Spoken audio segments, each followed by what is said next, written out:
flight. Flight computer has control of the vehicle. Do we see anything on the sensors that's a problem? Right now, definitely. Let's say go for launch.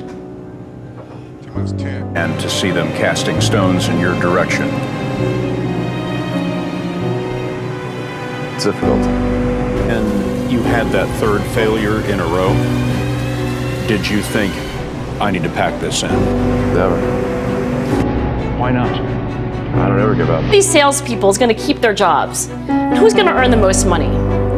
In all those very different contexts, one characteristic emerged as a significant predictor of success. And it wasn't social intelligence, it wasn't good looks, physical health, and it wasn't IQ.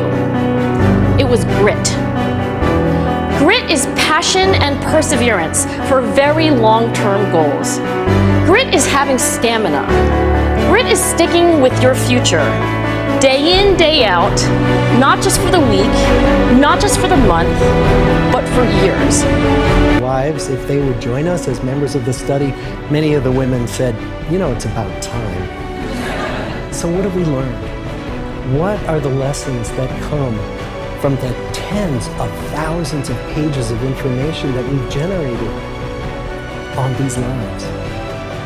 Well, the lessons aren't about wealth or fame or working harder and harder.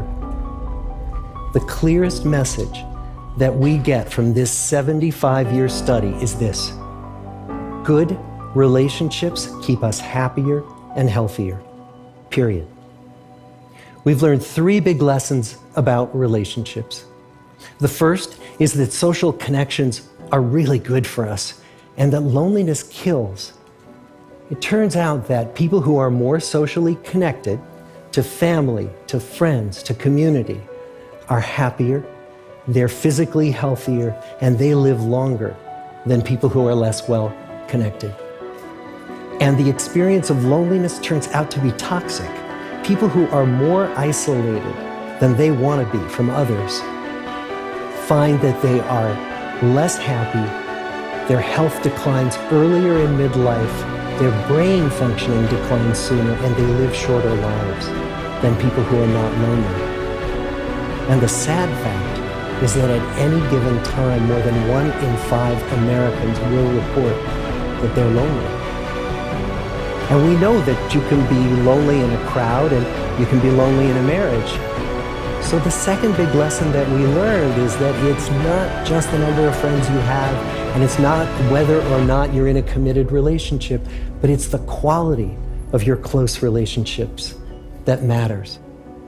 It turns out that living in the midst of conflict is really bad for our health.